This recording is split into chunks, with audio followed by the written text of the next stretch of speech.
on this earth anymore.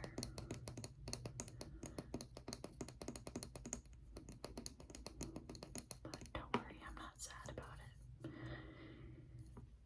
didn't have the closest relationships. It's okay.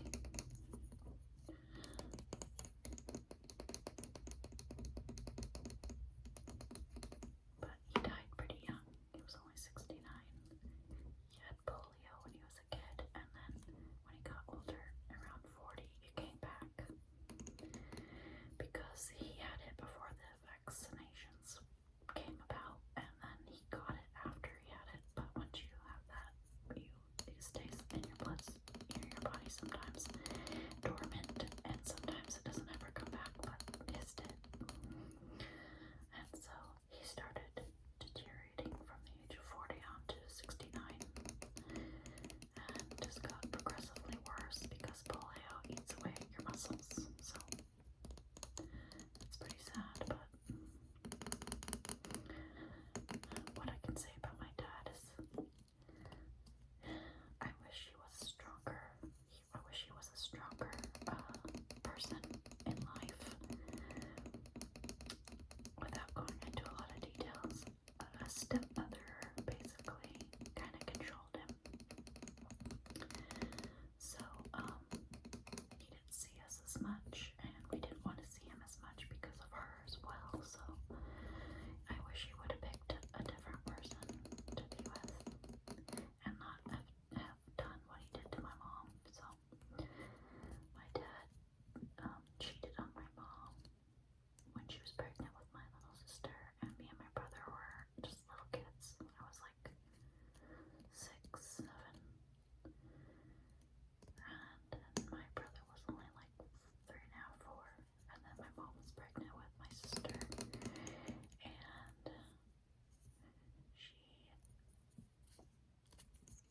to go through a divorce, have a baby, and then her dad died a few months after that. So she had a really, really, really terrible year. She was very close to her father, so it was devastating. And also,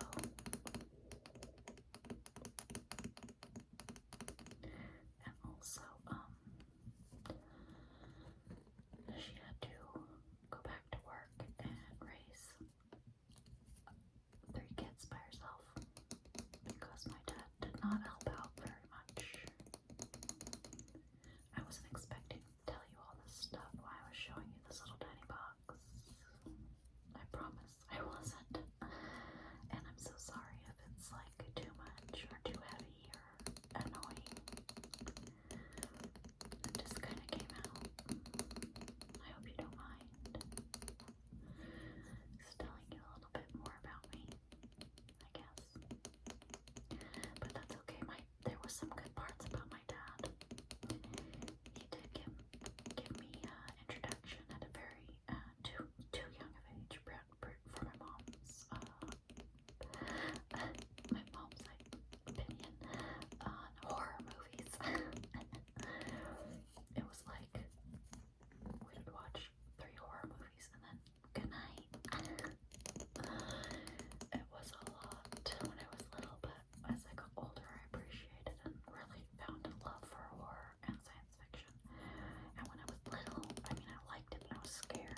years, but then a lot of death and loss happened at a very young age, you know, so I was experiencing a lot of grown-up things as a kid, and, you know, times were just kind of different back then, late 70s, early 80s. In 1981, I was 7 years old. I was born in 1973, so here's the little keepsake. Pretty much the only one that I really have for my dad.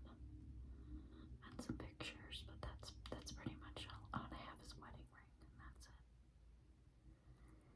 And so I just wanted to show you this little cute box and what was inside of it. I forgot, so I just thought, well, I'll share that too. And tap a little. But then I started telling you this story about my dad. I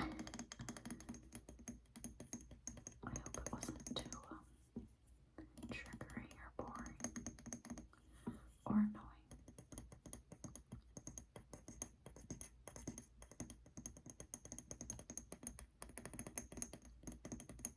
But I'm okay, I promise. I'm fine. I learned a lot from it all.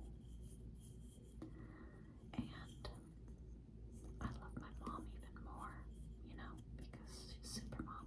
And she took care of all of us all by herself pretty much. My grandma helped out a lot. And we had some really nice babysitters that helped us that were kind of like, you know, second moms. Because my mom had to work, so we had some nice people in our lives to help with. But pretty much it was just the four of us, you know, fighting the world. But I have a lot of respect for my mom. I don't know how she did it.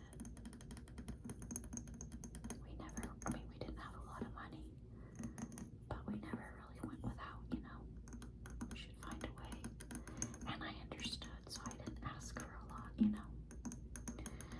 And when I was 12, I started babysitting to make some extra money so I could have it, you know, to spend on what I needed. I put, you know, little fun things. Going to the liquor store to get candy with my friends, riding our bikes, or going to a movie or something, you know. I knew it would help. But sadly, back then, when I would babysit, I was only making $2 an hour. And my main babysitting job, when I was like 12, I babysit 3 boys, and they were ages 9, 6, and 3. It was crazy, I'm telling you. One day when I babysat, they broke 2 windows, and one of them was kind of my fault because I was playing around with them and I pushed them and it was a long story. Anyway, they were crazy boys, very hyper, very crazy boys. I mean, but yeah, and I only made $2 an hour. Can you even believe that? It's like, that is like really terrible.